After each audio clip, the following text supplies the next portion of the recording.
Well, it looks like it is seven bells, guys, so it is time for a town hall meeting. I think we are ready to rock. Sorry about my late arrival, and but we'll get you going. Well, welcome. If you've ever been to a town hall with FSOMA, you know one of the most important things that we try and do is keep everyone informed of our profession, what's going on, the practice, and certainly any highlights that we're looking forward to, like maybe 100% tariff. How many of you have actually raised your hands? I can't see all of you, but how many of you have been impacted already by the tariffs? I can tell you that I just tried ordering some products today, and I don't need to tell you the company, but they are already surcharging the tariffs on the products. So it's coming. I guess we don't have that on our agenda, but I did want to bring that up on how important it is to be actively involved in FSOMA so that you get the information, the news that you need to keep moving forward as a practitioner and us as a profession. So we're going to go over a couple agenda items tonight. The name change, and I'll give you some background and some history on that. We're also going to talk about David Bibby's here tonight, and we welcome him to give us some updates on the legislative actions that are coming up. And then the bylaws. Oh, everybody has a sleeper on the bylaws. Take a nap, right? But no, it's not going to be that bad. So I'll try and keep it short, brief, to the point, so that we can keep moving on. So the name change was put out as a survey. I'll give Ellen a chance to get that up and see what happens. So there's a lot of reasons, okay? And I know I'm going to get a lot of comments, and I'm going to open it up for comments too. That's what town halls are for, is to hear from the members about why are we even thinking about changing the name? Actually, believe it or not, I think the second highest survey result was don't do anything. Just keep the name keep the name the way it is. And FSOMA I love the name. It just kind of rolls off the tongue, kind of like neuroma. No, not neuroma. It rolls off the tongue like aroma, right? So that I like the name. So why do we have to change it? Well, it's not only us. A bunch of acupuncture associations have dropped the term Oriental. And Oriental medicine, primarily because of its association with racism, potentially association with colonialist, stereotypical, in the past names. So now the profession kind of favors more accurate, inclusive language, right? To try and help get acupuncture and herbal medicine or traditional Asian medicine across as maybe a more appropriate name. When we look at the origins, colonialist origins, the term Orientalism was described a long time ago, refers to the Western practice of kind of defining and controlling the East through a lens of stereotypes and exoticism. I have to be honest with you, when I hear the word Oriental, it conjures up in me like mysterious. And that's okay, because I practice a mysterious medicine with a mysterious chi. But some people said that Orientalism is more of is rooted in a history that presents more inaccurate view or of the certainly we're just device hurling. I can't even get these words out.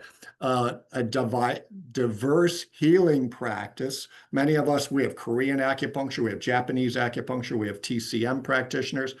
And so we don't want to perpetuate that stereotype.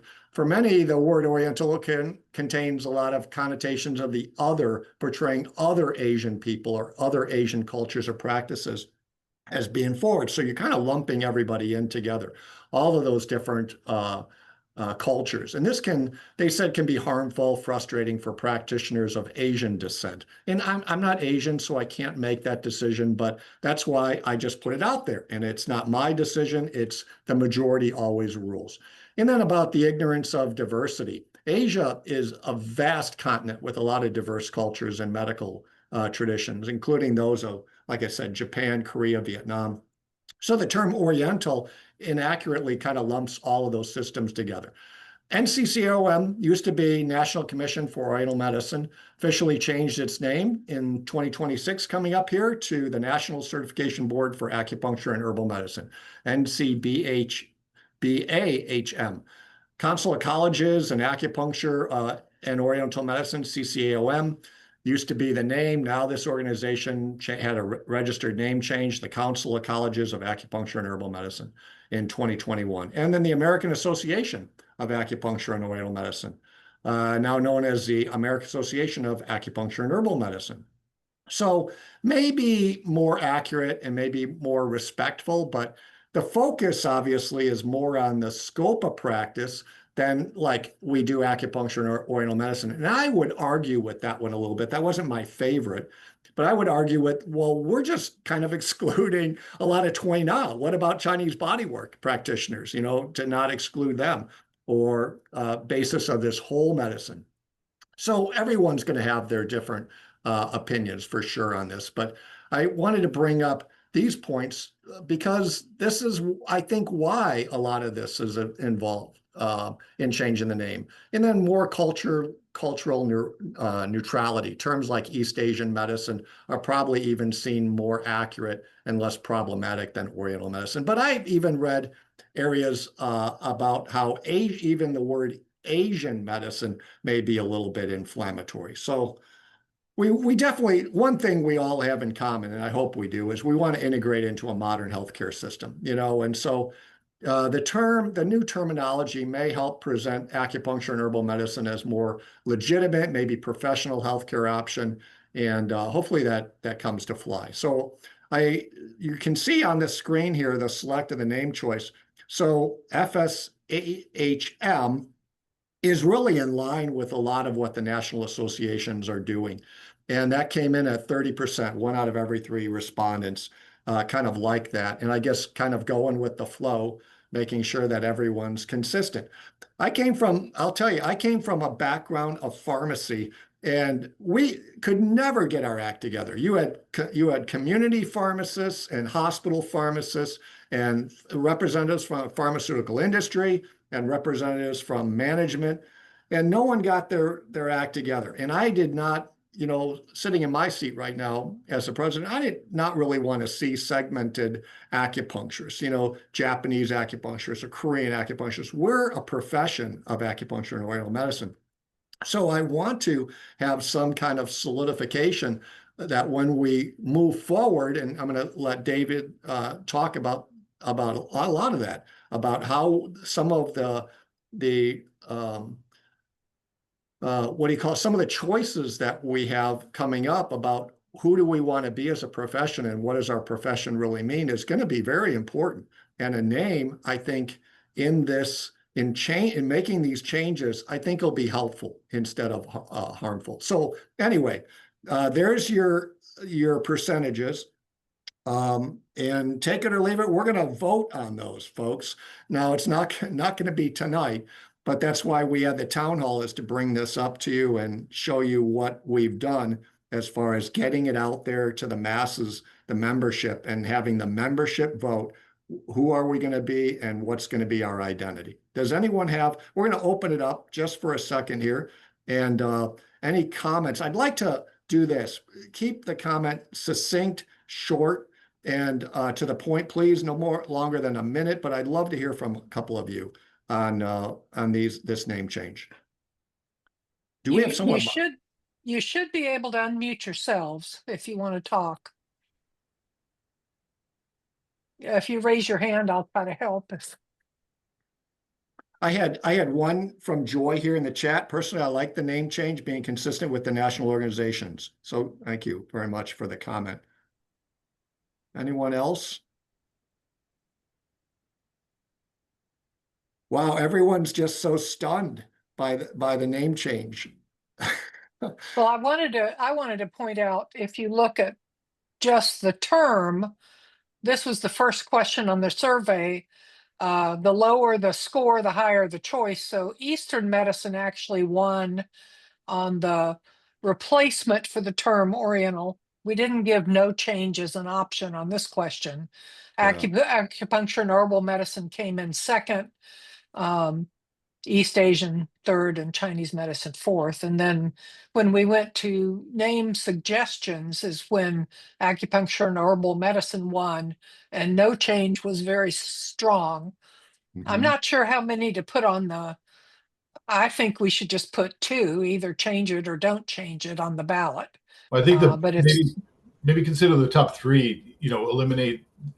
Take the 30%, 22, and 15, and I kind of my instincts are we need to make a change, and so I don't know that no change is an option, but we do have 10 respondents out of that 22% saying leave it as is. So I don't want to unfairly eliminate them, but why don't we just take those top three responses and see if we can refine that with a slightly greater percentage, see if we can get well, to. we might be able to do stack ranked voting on it and have the three choices, and then we Yeah, can have and people see if weight them, and then whichever's the most popular of the three. I think that's a good choice. See if we can get to something that's a majority. Okay. Yep. Any other comments? All right. I see something about top three. Let me see here. There's Oh, a comment about acupuncture and herbal seems exclusive because we're just having those two treatments on there. I think some of this is education. It's definitely clearer what we do than just the term Oriental, but mhm. I know AccuEd Day, we're planning on some displays about all our medicines. So I think putting out more information to the public about all the things we do, including our pattern differentiation and how that can really help your total system function better, is good to start putting out there. So. Well, thank you, Dean. Thank you, Brianna, Joy, everyone that put in comments. So we'll carry it on. I agree with David is that this has been, I think with FSOMA that I've been involved at least for the last 4 years. Maybe it could have been longer about, a name change or, should we even consider that? And it's kind of like either change it or don't change it at this point. For me, it's like, I just wanted to move forward and not get stuck anymore. And so hopefully this will take care of that. Just a quick comment, Stuart, if you don't mind, is I was going to say the origin of this conversation really stems from federal law change in 2014-15, where there was a body or a list of Terms. ethnic related terms and terminology that was considered pejorative, and they passed federal law to remove that from federal statute, like Oriental, Hispanic, Negro, I want to say Indian. There was probably about 8 terms, and I apologize, I don't have them all handy at the top of my mind. And so alternative language was identified for identifying, replacing this terminology. The only thing I think I would say in for full disclosure is that the purpose of the federal legislation originally was relatively specific when it applied to census taking, and for not necessarily something a term that was an adjective to describe something like Oriental medicine. That Oriental would function as an adjective to describe what kind of medicine. It was to remove that terminology when it was referred to in the form of a noun. In other words, referring to an individual as Hispanic, or a pronoun for that matter. And so it's a little bit of a riff in use of English language, use of terminology, and how and why that language change came about. But the fact of it is, it's a federal law, and so there was an effort to comb through federal and state statutes to identify that terminology and have it removed, updated, or changed in some way. So not just our profession, but other professions and other institutions that found themselves using some of that terminology as part of either a name or part of their mission or what they were doing, stepped in, and they were making changes that expanded on sort of that federal mandate to make the change as it applied to a noun, in other words, referring to an individual as Hispanic or an individual as Oriental, was changed to, something like, whether it was Asian or Pan-Pacific or Latin or Latino. That was intended so that we weren't using some of this pejorative language to refer to an individual, not necessarily to describe an organization or to modify another word like Oriental medicine or Hispanic market, for example. Let's just say that, where Hispanic is used as an adjective to describe the market. That wasn't part of the original content or context or requirement with the federal change. But that was in 2014. So now 12 years on, or approaching 12 years on, it's sort of taken on a life of its own, where we've seen organizations taking up this change to try to modernize, and for the reasons you stated at the top, Stuart, to create comfort language around some of that terminology. So we find ourselves in that position. I would only add one thing to that too, is that was definitely, and you said it, definitely defined to as a term for an individual, not as an inanimate object. If Correct. so, then I don't know what we're going to do with Oriental rugs. Right. No, precisely. I give you, this is what I mean. So you might see, it's not in a federal statute necessarily somewhere. Maybe it's on a bill of lading, or, somebody's hanging over a door to describe a business. So it's not like this terminology is gone and gone for good, because there's going to be examples of that persist. But we find ourselves kind of in a moment, or I'd say, certainly in a time frame where all of this is being considered. So it's on us to at least debate and consider it. And so I applaud you for taking up the effort. Name change will mean bylaws change the name in the bylaws. We believe we can just add doing business as A to DBA. our, so it's not going to be a huge expense if we vote to do this. I did add the third thing of what we can put on the ballot. So very good. David, you want to go next, or yeah, quickly if you want. I just need a minute. I was gonna just, since we had everybody here, and I see actually I've got Kevin and Brianna and myself for legislative, and I haven't had a legislative meeting for the last two sessions, but I'm expecting to have news to report regarding our Senate sponsor probably by the end of the month. So we'll plan on meeting in the beginning of November. But quickly, I just want to recap that we are reintroducing the language that was found in House Bill 803, which passed in the full House last session, but unfortunately was not taken up in the Senate, so we don't have an update to the statute. But that same language is going to be reintroduced this year, and hopefully we're much closer to having a passionate Senate sponsor. And we've met with the Senate leadership to go over that language. We've already had discussions with the FMA directly on whether they're one, that they're aware that we're reintroducing the bill, and two, if their position is consistent with their position last spring, which was that they waived in support of the changes we wanted to make to 457. And so they've agreed that at least as of yesterday, that they're familiar with the language, they understand that we want to reintroduce the bill, and that they have a favorable position on it right now. Nothing has come to light that requires further discussion with FMA or family medicine practice. So all of that is. Could you just bullet point what we're asking for in the bill? Quickly. I think we're going to include we're going to provide authority for acupuncture injection and for prescriptive rights to injectables that are consistent with what we already have. That's the language is going to stay the same, but herbs, homeopathics, and nutritional supplements in sterile form, again, provided that is consistent with federal law. And right now we know that injection of homeopathics is not consistent. It's banned by federal law. And so we're not going to strike the language from our statute, because that situation is fluid. The industry for homeopathic manufacturers for injectables continues to work with the FDA to try to create a path forward for those products. And so we don't want to write it out of our prescriptive rights, but there's other language in the bill that says you have to conform with state and federal law. In other words, there's nothing in the bill or nothing in the statute that allows us to break, importation laws, federal laws, and Florida state laws. And so we're also including categories for amino acids,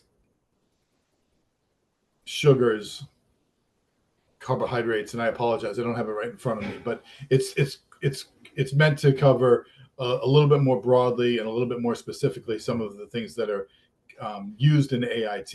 Now, that's what we're trying to achieve is fixing a longstanding problem where there is no authority in the statute under 457 for AIT at all.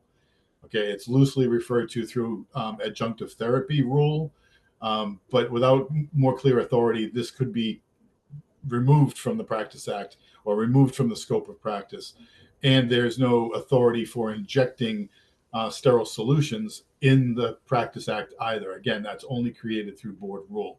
And so we're working hard. We want to preserve those two things, both, the authorization for AIT and to create a mini formulary for what's permitted for injection.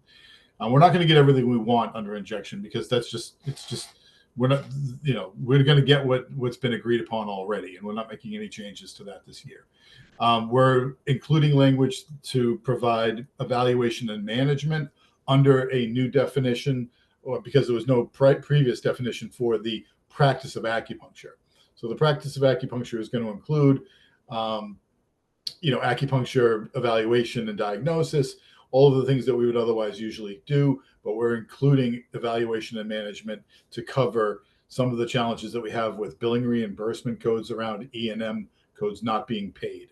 And so the insurance companies have been fairly specific, saying they want to see reference to evaluation and management covered in the definition for the practice of acupuncture so that we can get paid beyond simply procedural codes for insertion of a needle. We've provided a definition for direct supervision, which allows providers to supervise other licensed providers, like maybe an LMT or another, practitioners with multiple acupuncturists in it for billing purposes. Again, in order to bill for services, you need to be able to provide direct supervision for somebody providing care. As it exists now, acupuncturists can only bill insurance for the care that they provide by their own hand. So we're trying to create a little bit more of a horizontal opportunity for people to build out their practices with extenders, and you can supervise and bill for those services. Again, we provided an update by replacing Oriental with Eastern. And then there's a couple of other smaller issues that we're dealing with, like out-of-state licensed practitioners can provide live instruction at board-approved CEUs, which historically has been a little bit of an issue for us when we have out-of-state practitioners doing things at our annual events.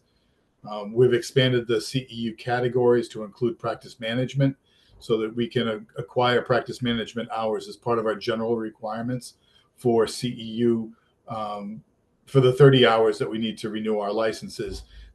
We can get up to 6 hours, I think, in practice management, which is going to be helpful for people to understand maybe integration with an EMR system for business practices, billing practices, cybersecurity, all kinds of things that are affecting our offices that currently we don't get credit for CEUs for any of that type of professional development. And so we want to create a lane there where some of it's going to be applied to professional development. That covers the highlights for what we're doing. Thank you. Thank you. Anyone have any comments? I have a couple one, how about ordering labs, radiology, films? Right. So lots of imaging. discussion with FMA on this. Currently, under our existing rule, not in the statute 457, but in rule, we have a rule for diagnostic techniques, and that includes using the findings from laboratory imaging and clinical laboratory testing, like blood draws. So we can use those findings to support either a referral or our treatment plan, but we do not have direct access to order those, either to write a requisition or an order to a radiologist directly to provide those services for us. Again, we don't have explicit authority to do that, but many acupuncturists work closely with radiology groups right now. It's not prohibited under statute, and we have radiology groups that willingly accept outpatient orders to have imaging done. But what the FMA was not going to allow us to do is require radiologists to accept our orders. Okay, that's going to be done on a cooperative basis. When it comes to ordering labs, again, there's a lot of third-party opportunities. There are companies that provide laboratory services that are direct to consumer. And so we stand somewhere between the provider and the consumer. Your patients can go online to Direct Labs or a couple of other options and order labs themselves, go to LabCorp and have a draw, or go to Quest and have a draw, and have the results sent to them directly. So a lot of acupuncturists use those third parties to facilitate requisitions for your patients, and we can continue to do that. But the provider of record in that instance is going to be a medical director that's the responsible party at the third party requisition lab organization. Like at Direct Labs, they have a medical director maybe located out of Texas that handles signing off on all of those orders. It's a little bit complicated. I don't want to go too far afield, but what I would say is part of the reason why it's a little bit more complicated than it feels in Florida is that under the clinical laboratory statutes in Florida, clinical laboratory personnel and directors have to release the clinical findings to the practitioner of record. And the way that that's defined in statute in Florida is that it's a MD, a DO, or a chiropractor, I believe. It may also include nurse practitioners if it's updated. But one of the challenges is that if we put in statute that we can order those labs, it also means that we have to update and change the clinical laboratory standards and statutes so that they can release those test results to us. And so it's an ongoing conversation. I expect within 3 to 5 years, we can probably expect to update our statute again to include this type of a change, but it's just not ripe right now. There was a lot of discussion, and some of the concessions that we had with AIT and other things I discussed involved us tabling ordering imaging labs or creating more authority around that, expanding how we would do that beyond what we're already capable of doing. I would have just a couple of comments. Guys, put your comments in. If you don't want to talk, put them in the chat. I'm monitoring the chat there. One would be, I've always, even in test and treat, in the pharmacy laws right now, I would bring up that everyone should be aware, if you order a lab, really the bottom line is that you're responsible for that lab. So to handle whatever that information is. So if you're ordering like, oh my gosh, things like cancer markers, that's a good one.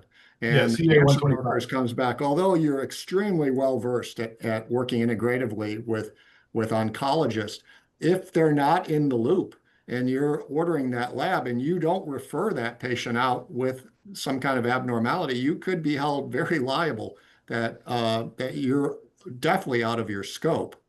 And, they're going to put a whole bunch of peers up on a stand and they're going to say, how many of you are ordering cancer marker labs, and you're probably not going to have a lot of response there, standing behind you. The other thing. Thank you, Stuart.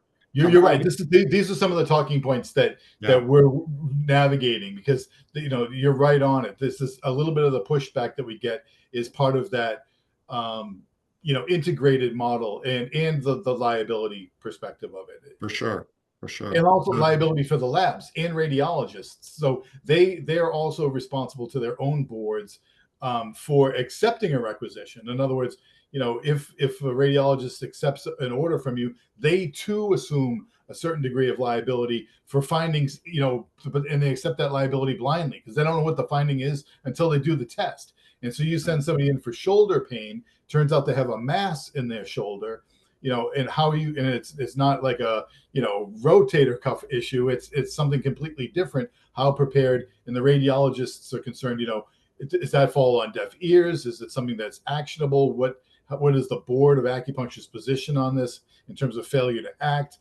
And so when we ask for more and want to do more, it sets off a chain of reaction for liability and input from a lot of other people. So we'll get there on this, but it requires a little bit more, handling and discussion. The comment on the insurance versus, where patients can pay for their own labs. And I think what limits that a little bit is the insurance. I don't think I could be wrong. If anyone is ordering labs and their insurance is, or anyone is ordering labs on their own or know of a patient ordering labs and the insurance is covering it or the insurance is not covering it when you order it on your own. I would think that the insurance company is probably going to only cover those labs if they're ordered by a prescribing physician. I would agree. That was my experience. Yeah. I have been retired for a year, but when if I ordered labs, it had to be on the patient's dime. Yeah. And one comment back on the sterile solutions. Can you think, David, about one solution that is used in AIT that is not sterile? In Florida, it's required to be sterile. Yeah. So homeopathic injections, sterile? Well, not according to the FDA. That was one of the big concerns they had when they did, spot, checking on those labs, was that they were not happy with the standards for their vapor hoods, not happy with their standards for particulates in the air, not happy with their standards with gowning, not happy, all kinds of, best practices from a manufacturing standpoint. And it was one of the major concerns, not efficacy, not safety, not all these other things. It wasn't that. It was about, proper manufacturing standards and advertising claims. Those are the two. I'm just saying, as a coverall in our statute, if you're going forward and putting that we're able as acupuncturists under AIT to inject any sterile solution, that pretty much is everything that you inject, that you're going to put in the body. Of course, we're not going to inject non-sterile solutions, but I say that, what I mean is, it's like the board has been asked about things like PRP.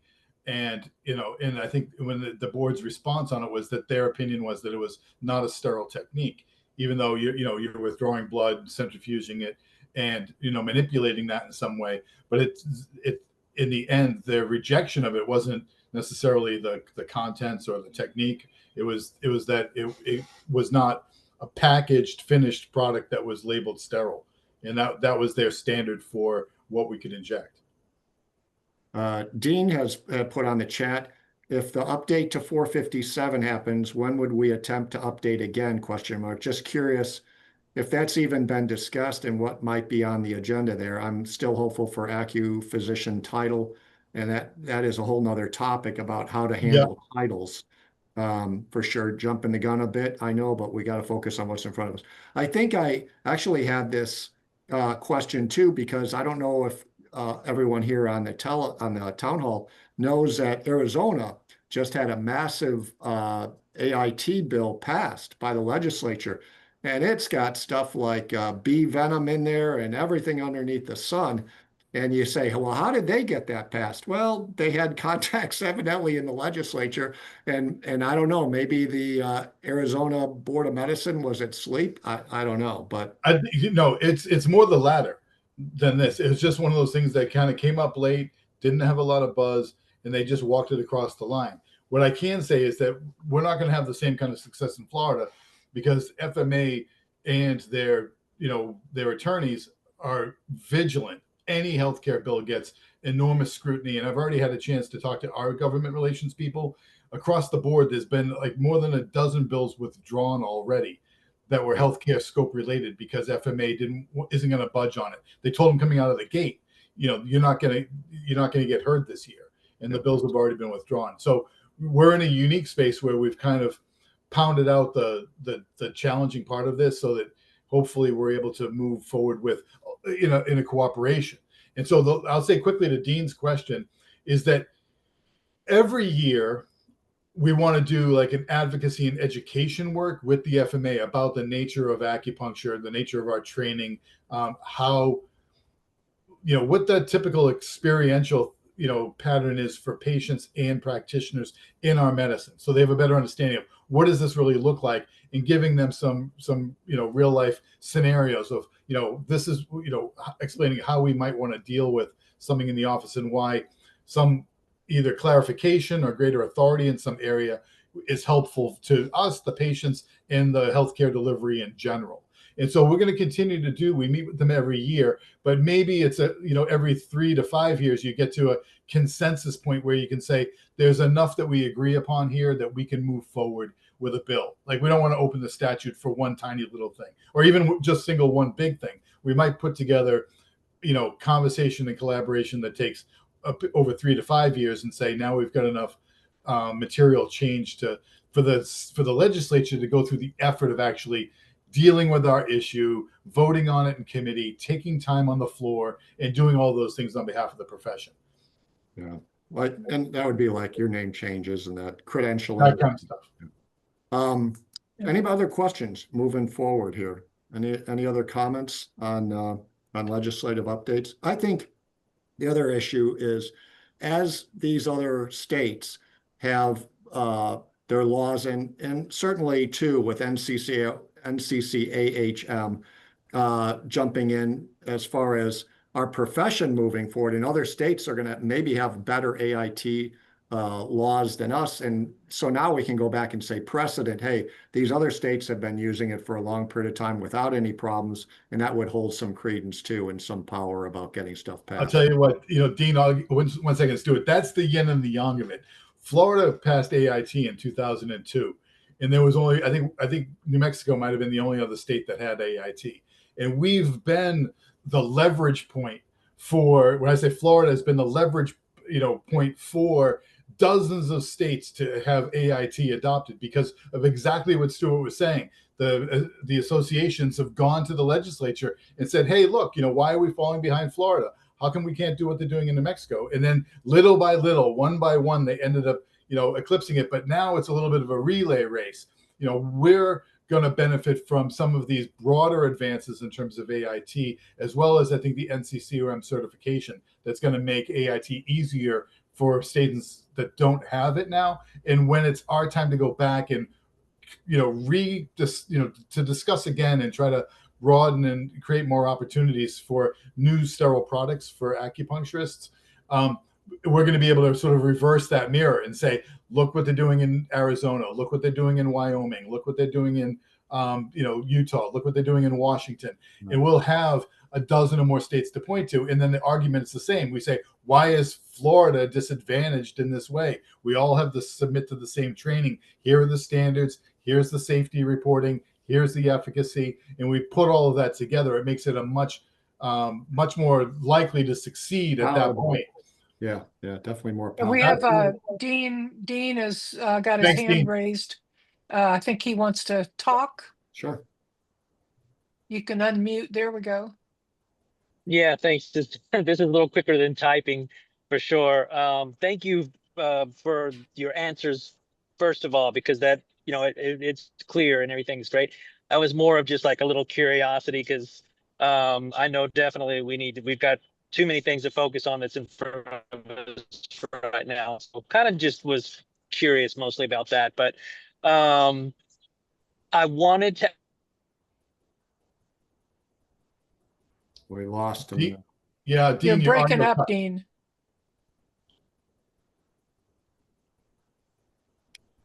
I'm sorry, Dean, we lost you. Yeah, if you can get back, we'll finish your question.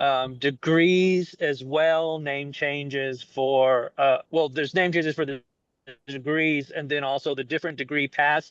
It's becoming to where it's feeling kind of really muddled and confusing with our options as far as education goes, especially when you go like towards the doctorate level. And I'm wondering if is there any kind of direction that's a little more clear than what it has been, because it feels like having two different doctorates, and I understand basically about the two different doctorate paths, but it just feels really muddled. And I feel like, and again, I know this is a national thing, it's not just a Florida thing, but it feels like it's a bit of a mess with what's going on as far as the degrees go right now. Education, you know, that's basically my question, is if there's any direction at all that seemed that of pulling this together rather than more, 'cause now it feels like more like splitting, for like we're splitting different degrees, different directions, and creating more rather than less, and condensing it into one clear path. That is, wow, that's a Pandora's box. But I will tell you, it definitely involves in getting the schools involved. FSOMA, what was it, last 2 years ago, I think we had some pretty intense discussions with the schools about doctoral programs and going toward a first degree, first level doctorate. So when you enter acupuncture school, eventually you won't be able to get a master's degree. You'll have to go all the way to a doctorate, just like pharmacists and radiologists, not radiologists, physical therapists and some of the nursing programs. So Chiropractors, audiologists. yeah, I think it's a valid point for sure, but that definitely is going to involve the schools, you know, commitment in working with like FSOMA and working with these other organizations to get that into statute. Yeah. So, Well, I think the Yeah, other component of that, Dean, real quick, the other component is between like, I keep saying ACOM, but I know they've changed the ACA, CHM there. And you know how the schools are credentialed and what their relationship and requirements from the Department of Education are to support federal funding for student loans. And so the direction and elevation of the graduation standards or the entry level standards to the profession are kind of come down the pike between the Department of Education, ACHM, in cooperation with the training programs with the schools themselves. So those three entities are going to have to get onto a timeline that makes sense. And I think we'll see, you know, progress in that area, but it's probably, I'd say like a, you know, 2033, 35, 38. It's like an 8 to 10 year project for them to get that done. all right, thank you very much. Just Go ahead, just to clarify, like my specific issue that I'm considering here that's throwing me off is, I have my master's. I want to go for a doctorate. But when I look at the different options for the first profession versus the DAIM is what I think it's going to be here soon. Yeah. There's, you know, the tracks are so different, where me as someone who really wants to go in, wants to open up my own clinic, the professional doctorate track offers courses that are like, this is information that I need, versus the DAOM, which is much more clinical, doesn't contain any of that. And then even in my mind, where I'm like, okay, you know, I'm still a fairly youngish guy, maybe I'll just do both. And you know, I'm fortunate that I have the finances that I can do that, but I know a lot of people can't. And then, but still, so I'm like, okay, well, any of these things transfer? They don't. So I would end up going 3 years instead of, you know, so that's, you know, an issue as well. Yeah, no, I agree. But do me a favor, Dean, I'd love to take that offline with you. If you guys just send me a quick email at my FSOMA email, and we'll pick it up, because I think there is sort of a rationale and an answer for, you know, how to unbundle that question. It's an excellent question, and you're right, it's unique for all of us. And so let's do that if you're open to it. Any other questions? Any other comments on legislative, so I can let David rest for a while mentally? I put his email in the chat for you. Ellen, can you pull up the bylaws, the bylaw changes? Yep. So this is the impetus behind the bylaw changes, folks. In the past year, Sorry. Mary Riggins was with us as the bylaws department chair, and worked really, really long hours to try and get, because it's not only bylaws, it also has to do with policies and procedures that I was trying to get standardized, organized, so that as a member, you could go right into the website and say, what are our policies on this, and what are some of the procedures that are done to make that policy happen? So these FSOMA bylaws are going to be voted on coming up here at the members meeting, and I just wanted to highlight some of the changes whenever you talk bylaws, everybody gets very nervous because these are the operating standards of any organization, any association. They're really the root and rank of what you're supposed to be doing. How do you conduct business? So that's what I wanted to go through really, really quickly tonight. And it won't take long, and understand why these changes, why I really feel deeply some of these changes need to be made just to keep us updated. You have, can you pull that? Do we have those changes? Oh, here, the bylaws change. Okay. I just did a summary Yeah, for the yeah, meeting. okay. So adding the word contract into various clause to clarify that employees of FSOMA may be contract rather than direct. The way it states now, there's a little bit of a confusion about if FSOMA hires as its administrative staff employees or for hiring contracted workers. And so this bylaw changes to make sure that we can use either. So if we're looking at contracting with an individual, we can do that. If we would rather employ an individual, then we can do that. But it gives us at least more options than the current language here. Let me see if I can pull that up. I think that was all that I had in that one. Changing the term vice president to president-elect. This one was to change the office of vice president to kind of like president in waiting. I would tell you from experience, and we've got some folks even on this call, Ellen, David, I think I seen Sandra on here. I didn't see Galena, but I always joke because we're having a meeting of the Hall of Presidents, past FSOMA presidents. But one of the things that I found was what I thought was important is it's sometimes difficult, a little bit of a challenge when you come into a new position and we have staffing that may not be optimal, but one of the things that we would love to see is that there's consistency from year to year to year. And I have learned a ton of information this year from many, many people, especially on the executive board, about the workings of FSOMA and how this is done in the history, which is very, very important. And that's almost like a tradition that has to be passed on from a president to president. So I thought having a president-elect, that's someone that was already, wanting this position, wanting to move FSOMA forward, that they would be an understudy, so to speak, of the president for a year. And then they would come into that position, and then another president-elect, and so forth and so on. So that's why that was the impetus behind offering this to change. Right now, we can still keep it. There's no reason why we can't keep president, vice president, secretary, and treasurer in the executive committee. And just knowing in vetting the incoming vice president that, we're really looking for you maybe to step up in the future and make sure that the continuity is there. The cost of a full audit. So one of the things that we encountered is our bylaws requires that we actually have an independent audit. And I don't remember all the terms. I'm trying to find really quickly here where that was in the bylaws, but there's different types of auditing financial records.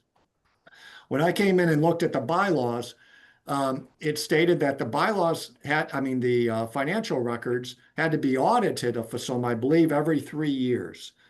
And which is good, right? We're looking for transparency. The members need to know how we're spending money, if the books are balanced every single year. And that's great. But then when we went to task that, we found an inordinate expense. I mean, it was crazy. I don't remember. Ellen, you remember like $18,000, something like that for an audit? 25 for one, Yeah. and then still 8 or 10 for a review or compilation was, I think, the most cost effective. But yeah, it's really expensive. I So think those are, the bylaws do give us some leeway not to be a full audit, but full audit is ridiculous for this size organization. And we have a treasurer and a bookkeeper and me, so we have 3 different separate people with their eyes on the books. Yeah. So it's not like just one person is handling the money. So, So we needed an option. And what it came down to is that we're going to, if the bylaws change passes, we're going to be filing with the IRS a Form 990, which is very familiar with a lot of nonprofit organizations and made available on the FSOMA website. So there's your transparency. When you get into these compilations and audits, they're just technical terms for accountants. How deep are you going? I mean, is this accountant not only looking at your QuickBooks and making sure like you got the right chart of accounts and things look astute there, but they go all the way to audit to making sure like, okay, you have a receipt for this. Show me where that is. Show me, what happened. Oh my gosh, very intense. And so, yeah. So this is, I think, will make that easier on our bank account for sure, and still provide extreme transparency in all of our financial endeavors. Some of the formatting went through really quickly. Is there anything else on bylaws changes underneath there, Ellen, that you had? no, these were it. Yeah. All right. Just a couple of quick ones. Just some formatting. Instead of publication and website, the chair there would be more media, and publication, website, social media, and AI.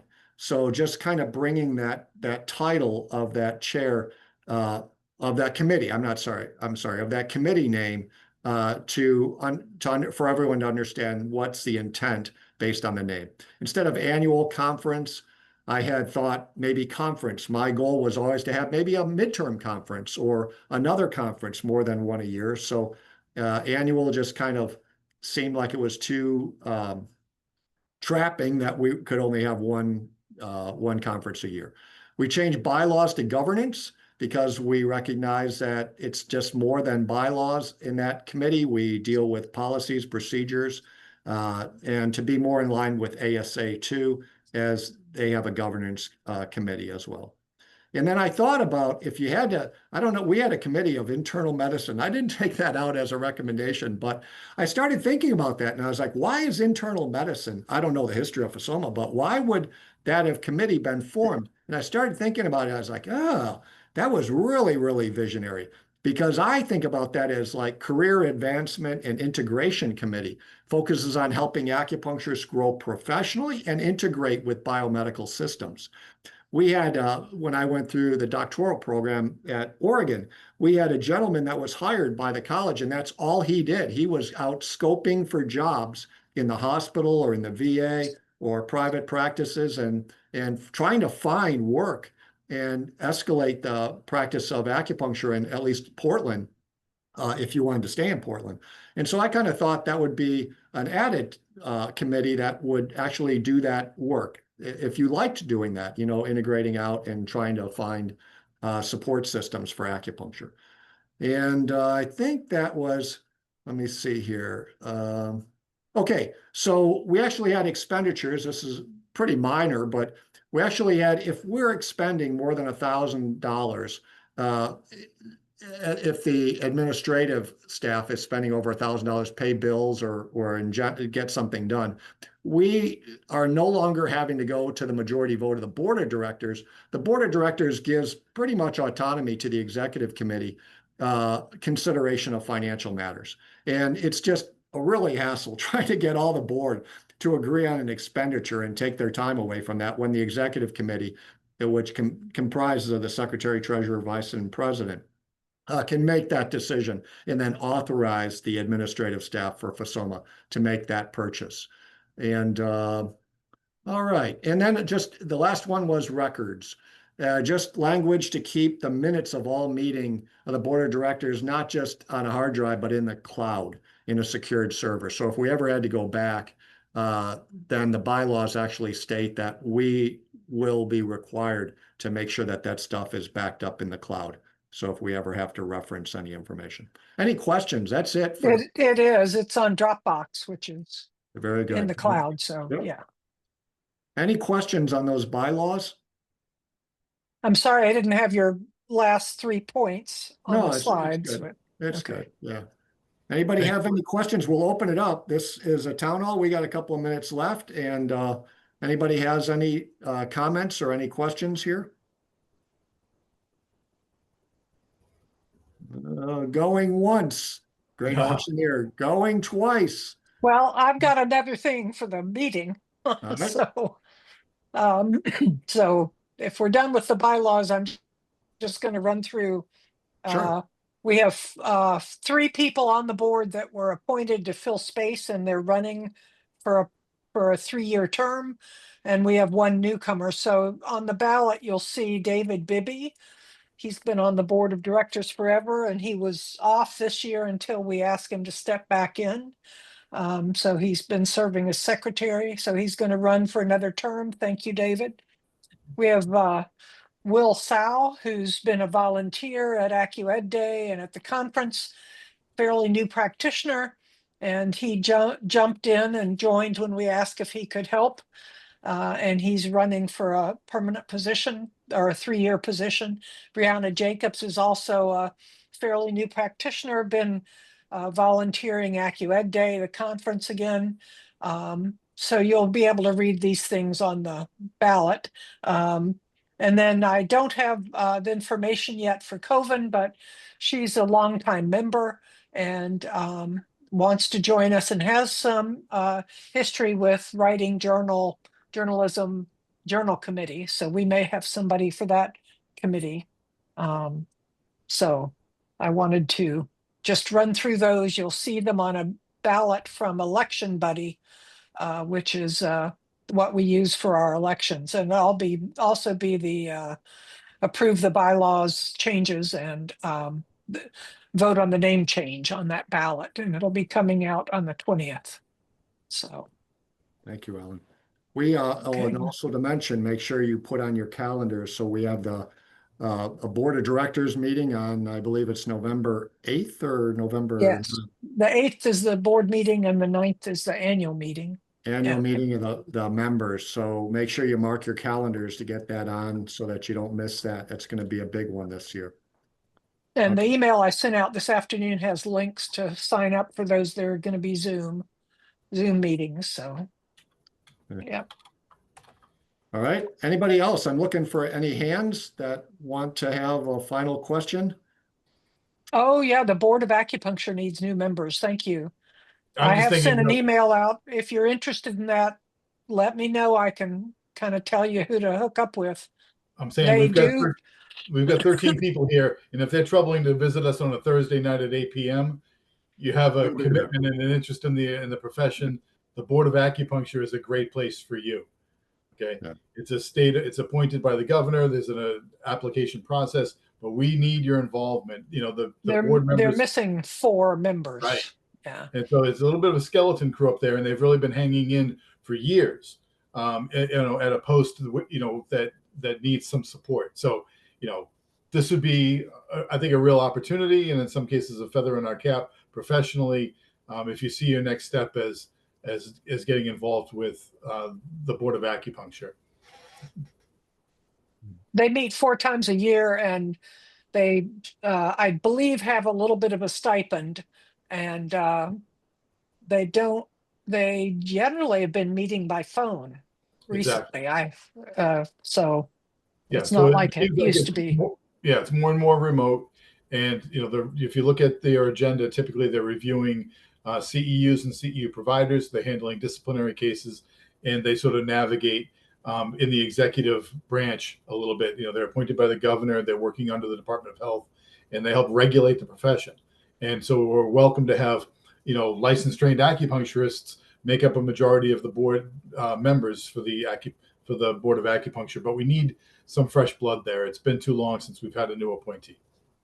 Yeah, or if there's 2 patient or consumer positions. So if you have a patient that you think would be good, that kind of has a passion for the profession and some kind of, I guess, business chops, maybe, I don't know. Yeah. Think about it. Yeah.